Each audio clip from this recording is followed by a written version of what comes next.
देवकी और वसुदेव जी को लगा कि अब हमारा कृष्ण बड़ा हो गया है और कृष्ण को अब जरूरी है शिक्षा की।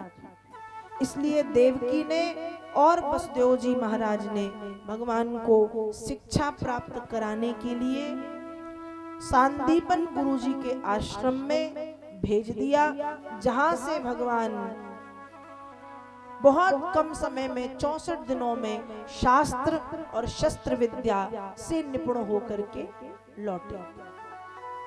भगवान पढ़ लिख करके लौटे हैं। यहां पर जब भगवान लौट के आए तो भगवान को मथुरापुरी का राज्य सौंपा गया कि आप मथुरापुरी संभालें। भगवान ने कहा ठीक है, मैं मथुरापुरी संभालूंगा। मथुरापुरी का राज्य भगवान को सौंपा गया। जब भगवान को मथुरापुरी का राज्य सौंपा गया तो जिस समय भगवान मथुरा में राजा बनकर के बैठे हैं, उस समय मथुरा में मंत्री के रूप में उद्धव जी हैं। कौन है? उद्धव। उद्धव जी कौन? कहा उद्धव जी भगवान कृष्ण के मंत्री तो हैं। शिष्य किसके हैं? देवगुरु बृहस्पति के। शिष्य किसके हैं? देवगुरु बृहस्पति के। और मंत्री भगवान के और मित्र भी हैं। मंत्री के साथ साथ मित्र भी हैं। भगवान जब मथुरा के राजा बने तो एक दिन उद्धव जी देख रहे हैं कि भगवान के पास इतना सब कुछ है। भगवान के पास राज्य है, भगवान के पास पाठ है, भगवान के पास या ऐश्वर्य है, धन धान्य है, सब कुछ है। और सब कुछ होने के बाद भी, इतना सब कुछ होने के बाद भी भगवान खुश नहीं है। एक दिन उद्धव जी ने मथुरा की छज्जा पर, मथुरा की छत पर भगवान को रोते हुए देखा। और जब भगवान को रोते हुए देखा मथुरा की छत पर, तो उद्धव जी पूछ रहे हैं कि कृष्ण क्या आप रो रहे हैं? भगवान ने पहले तो मना कर दिया कि नहीं नहीं मैं क्यों रोऊंगा। लेकिन फिर भगवान ने बताया, उद्धव जी एक बात कहूं? उद्धव जी ने कहा कहिए। कहा उद्धव जी मथुरा मुझे बिल्कुल अच्छी नहीं लगती। उद्धव जी ने कहा मथुरा अच्छी नहीं लगती? ये राज्य, ये पाठ, ये धन, ये संपत्ति, ये कीर्ति, ये वैभव, ये यश, ये मान, ये सम्मान, ये अच्छा नहीं लगता। भगवान बोले ना। तो क्या अच्छा लगता है? कहा मुझे मेरा वृंदावन अच्छा लगता है। क्या अच्छा लगता है? वृंदावन। मुझे तो जाना है पर जा नहीं सकता, मैं राजा हूं। उद्धव जी ने कहा जो आपके पास है इस सब के लिए सब तरसते हैं और आप कह रहे हो आपको ये नहीं चाहिए। कहा बिल्कुल नहीं, मुझे मेरा वृंदावन ही सबसे प्रिय है, मुझे यहाँ अच्छा नहीं लगता। उद्धव जी आप तो मेरे मित्र हैं, क्या आप मेरा एक काम करेंगे? भगवान ने कहा बिल्कुल करेंगे। उद्धव जी ने कहा बिल्कुल करेंगे, बताओ। भगवान बोले उद्धव जी काम ये है कि एक बार आप वृंदावन चले जाओ। उद्धव जी ने कहा मैं? हाँ। क्यों? कहा उद्धव जी जब से मैं वृंदावन से लौटा हूं वापस नहीं गया। मैं चाह रहा हूं कि एक बार आप वृंदावन जाओ और जाकर के गोपियों को, यशोदा मैया को, राधा रानी को, पूरे ब्रजवासियों को समझाओ कि कृष्ण आपको बहुत याद करता है और जैसे ही समय मिलेगा तो कृष्ण आपसे मिलने भी आएंगे, समझाओ। भगवान ने उद्धव जी को समझाया। मामेव दैतम प्रेष्ठ मात्मानं मनसागता ये त्यक्त लोक धर्माश्च मदर्थे तान बिभर्महम्। उद्धव जी उन गोपियों ने मुझको ही दे दिया है। मामेव दैतम प्रेष्ठ। क्या प्रेष्ठ? प्रेष्ठ मतलब शरीर। मात्मानम आत्मा, मनसागता मन। उन गोपियों ने मेरे लिए अपने लौकिक और पारलौकिक धर्म त्याग दिए हैं। उन गोपियों ने मेरे लिए अपने पति, अपने बच्चों को छोड़ दिया है। उद्धव जी, ब्रज चले जाइए।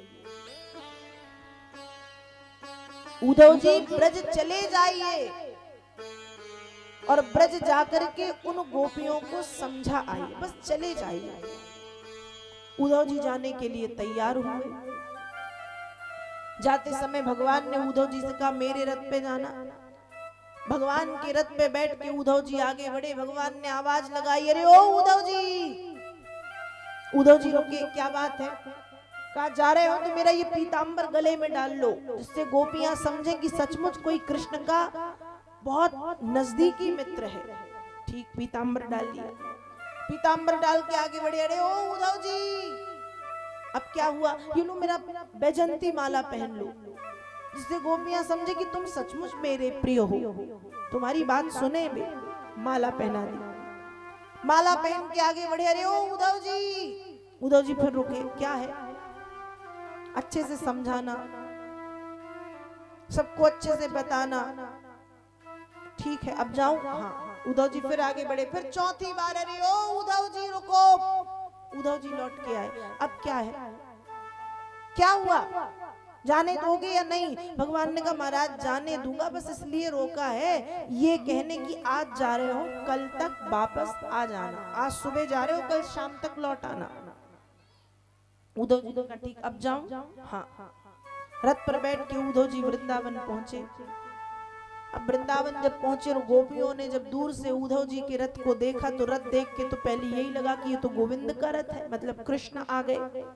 साथ में पीतांबर देखा, बैजंती माला, तो मन में खुश हो गई कि कृष्ण आ गए। लेकिन जब ध्यान से देखा, रे ये कृष्ण नहीं है, तो उद्धव जी हैं, तो उनकी जो खुशी थी वो कम हो गई। लेकिन सोच रही हैं कि हो ना हो, उद्धव जी भी कृष्ण का कोई संदेश लेकर के ही आए हैं। इसलिए गोपियां भाग भाग के गई और रथ के चारों तरफ जाकर के खड़ी हो गई।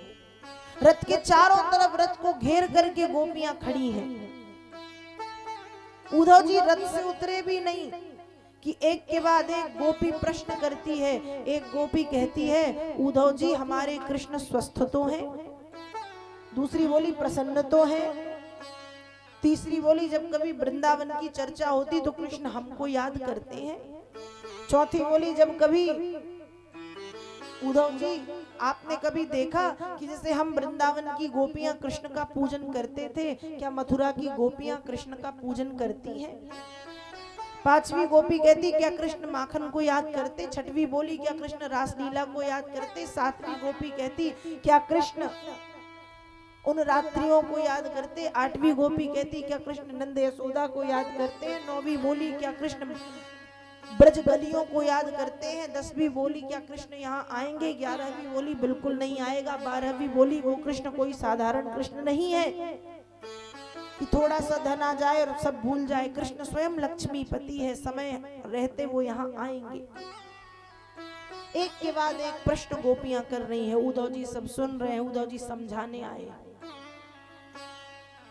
उद्धव जी कहते हैं, अरे गोपियों, क्या तुम कृष्ण कृष्ण कृष्ण लगी रहती हो दिन रात? क्या कृष्ण कृष्ण? अरे गोपियों, कृष्ण कोई भगवान थोड़ी है, क्योंकि जो ब्रह्म है वो ब्रह्म निर्गुण और निराकार होता है, ब्रह्म सगुण और साकार नहीं होता। तुम तो कृष्ण को सगुण ब्रह्म मान के बैठ चुकी हो। अरे भूल जाओ कृष्ण को, खुश रहोगी। कृष्ण को छोड़ के निर्गुण ब्रह्म की उपासना करो। उद्धव जी ने समझाने की कोशिश की। गोपियां कहने लगी कि आप नहीं समझेंगे उद्धव जी, आप नहीं समझेंगे। उद्धव जी ने कहा, अरे मैं बहुत ज्ञानी हूं, कैसे नहीं समझूंगा? गोपियों ने कहा, बस वही तो है ना कि आप सिर्फ ज्ञानी हैं, इसलिए आप नहीं समझेंगे। और गोपियां कहती हैं कि हमारे कोई 10-20 मन नहीं है, इसको भी दे दें, इसको भी दे दें, इसको भी दे दें, इसको भी दे दें, इसको भी दे दें। महाराज, हमारा तो एक मन था, हमारा सिर्फ एक मन था, जो हमने कृष्ण को दिया है, और अब उस मन का कृष्ण के पास से वापस आना मुश्किल है महाराज। गोपियां कहती हैं ऊधो मन नाही 10-20, एक हतो सो गयो श्याम संग को आराधे ईस। ऊधो मन नाही 10-20, 10-20 मन नहीं है जो सबको बांटते फिरे, एक मन था जो कृष्ण को दे दिया। उस मन का कृष्ण के पास से वापस आना, कृष्ण के पास से लौटना मुश्किल है, मुश्किल है, मुश्किल है। और अब कृष्ण ब्रह्म है या कृष्ण ब्रह्म नहीं है, उससे हमें कोई फर्क नहीं पड़ता। हमारे लिए तो सब कुछ कृष्ण है। भगवान निर्गुण है, भगवान निराकार है। तुम कृष्ण को भगवान मत मानो, कृष्ण भगवान नहीं है। और जब समझाना चाहा, बार बार समझाना चाहा, गोपियों ने उल्टा उद्धव जी को ही समझा दिया। उद्धव जी की एक बात भी नहीं सुनी और गोपियां वहां से चली गईं। जब गोपियां वहां से चली गईं तो उद्धव जी देख रहे हैं कि भगवान कृष्ण की इतनी भक्त हैं गोपियां कि उठते बैठते सोते जागते आते जाते खाते पीते हर समय गोपियां कृष्ण कृष्ण कृष्ण कृष्ण कृष्ण कहती रहती हैं। और जब उद्धव जी ने ये दृश्य देखा, उद्धव जी को बहुत अच्छा भी लगा। एक दिन उद्धव जी देख रहे हैं कि एक गोपी पानी भरने के लिए कुआं के पास पहुंची। एक हाथ में छोटा सा बालक था, दूसरे हाथ में पानी भरने वाली गगरिया थी। गोपी ने क्या किया, गोपी ने पानी भरने वाली गगरिया तो भूल गई, वो उसने भगवान का नाम ले रही थी, भगवान के नाम में इतनी डूबी थी कि अपने बच्चे के सिर में रस्सी बांध दी और उसको कुएं में डाल दिया। अब उद्धव जी देख रहे हैं, कुछ कह भी नहीं पा रहे, दूर हैं। अब सोचने लगे कि अरे राम, बच्चा तो गया। लेकिन थोड़ी देर के बाद उद्धव जी देखते हैं कि उसकी पानी से भरी हुई गगरिया जो पानी में गई भी नहीं थी, उसके पास में है, और उसका बालक जो पानी में चला गया था वो भी उसके साथ में है। उद्धव जी ने ऐसी भगवान कृष्ण की अद्भुत लीलाओं को देखा। और इस तरह से भगवान श्री कृष्ण की अद्भुत अलौकिक दिव्य लीलाओं को जब उद्धव जी देखते हैं, दर्शन करते हैं, उद्धव जी देख रहे हैं, प्रसन्न हुए, मन आनंद से भर गया। और अंत में ये सब देखते देखते देखते देखते उद्धव जी के मुख से एक दिन निकल पड़ा, वंदे नंद व्रज स्त्रीणाम पादरेणुमभीक्ष्ण सह तासाम हरिकथोदगीतम पुनाति भुवन त्रयम्। उद्धव जी कहते हैं नंद बाबा के गांव और ब्रज की गोपियों को धन्य है। ऐसा लगता है कि गोपिकाओं के मुख से जो भक्ति गीत निकल रहे हैं वे भक्ति गीत तीनों लोकों को पवित्र कर रहे हैं। उन भक्ति गीतों से पृथ्वी, आकाश और स्वर्ग तीनों पवित्र हो रहे हैं। ऐसा लग रहा है कि गोपिकाओं के चरणों से जो धूल झर रही है उस धूल को मैं अपने माथे पर लगा लूं। धन्य है गोपियां, धन्य है गोपियां, ऐसा उद्धव जी कहते हैं। और अंत में कह रहे हैं एताम परम तनुभृतो भुवि गोपवद्धो गोविंद एव निखिलात्मनिरूढ़ भावा वाञ्छन्ति यद भवभियो मुनियो वयं च किं ब्रह्म जन्म विरनंत कथारशश्च। उद्धव जी कह रहे हैं यदि इस दुनिया में मेरा फिर से जन्म हो भगवान, तो मुझे ब्रह्मा की आसन नहीं चाहिए, मुझे महादेव का पद नहीं चाहिए, मुझे विष्णु का पद नहीं चाहिए। क्या चाहिए? कहा मुझे नंद बाबा के गांव की गोपी बना देना। कहा आप गोपी क्यों बनना चाहते हैं? उद्धव जी ने कहा इसलिए, बड़े बड़े ऋषि मुनि जीवन भर राम और कृष्ण के नाम की माला जपते हैं, लेकिन जब अंत समय निकट आता है तो राम शब्द का रा, कृष्ण शब्द का क्री भी नहीं कह पाते और दुनिया को छोड़ के चले जाते हैं। पर गोपियां तो भाग्यवान हैं जिन्होंने अपने जीवन में भगवान को पाया। तो यदि मेरा फिर से जन्म हो तो मुझे भगवान आप गोपी बनाना, ऐसी उद्धव जी प्रार्थना करते हैं। और इस तरह से जो उद्धव जी बड़ा ज्ञान की बातें करने के लिए आए थे, उनका ज्ञान रखा रह गया, भक्ति का उनके जीवन में प्रादुर्भाव हुआ, भक्ति आ गई और फिर उद्धव जी वापस गए मथुरा। भगवान कृष्ण ने उद्धव जी को 2 दिन के लिए भेजा था कि आज जाओ, कल शाम तक आ जाना। पर उद्धव जी वृंदावन में 19 महीने निवास करते हैं। कितने दिन? 19 महीना। और 19 महीना रहने के बाद अचानक जब याद आया तो मथुरा पहुंचे। मथुरा पहुंचे तो भगवान कृष्ण बैठे थे। भगवान कृष्ण ने कहा, अरे अरे उद्धव जी, अरे भैया उद्धव, आओ आओ आओ, बड़े जल्दी आ गए, बहुत जल्दी आ गए, कैसे आए? उद्धव जी भी कहते, कृष्ण तुमने ही तो कहा था कल जाओ और आज आ जाना। तो कल गया था और आज आ गया। 19 महीने वृंदावन वास करने के बाद कह रहे हैं कल गया था और आज आ गया। ये भक्ति है और भक्ति की दिव्य शक्ति है। जब व्यक्ति भक्ति के रंग में रंगता है तो उसको समय का पता नहीं चलता। इस तरह से भागवत में उद्धव जी की ब्रज यात्रा की कथा का वर्णन आता है। उद्धव जी को भगवान ने वृंदावन इसलिए भेजा क्योंकि भगवान जानते हैं उद्धव जी ज्ञानी भक्त हैं और ज्ञानी के साथ साथ ज्ञान का अभिमान है। और जब भगवान अपने किसी भक्त को खुद नहीं सुधार पाते, जब भगवान अपने किसी भक्त को स्वयं नहीं सुधार पाते तो उसको सुधारने के लिए अपने किसी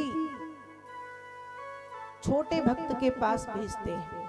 ऐसे महान ज्ञानी उद्धव को गोपियों के पास भेजा और उद्धव जी वृंदावन जब पहुंचे तो जो ज्ञानी बन के गए थे वो भक्त बन करके लौटे।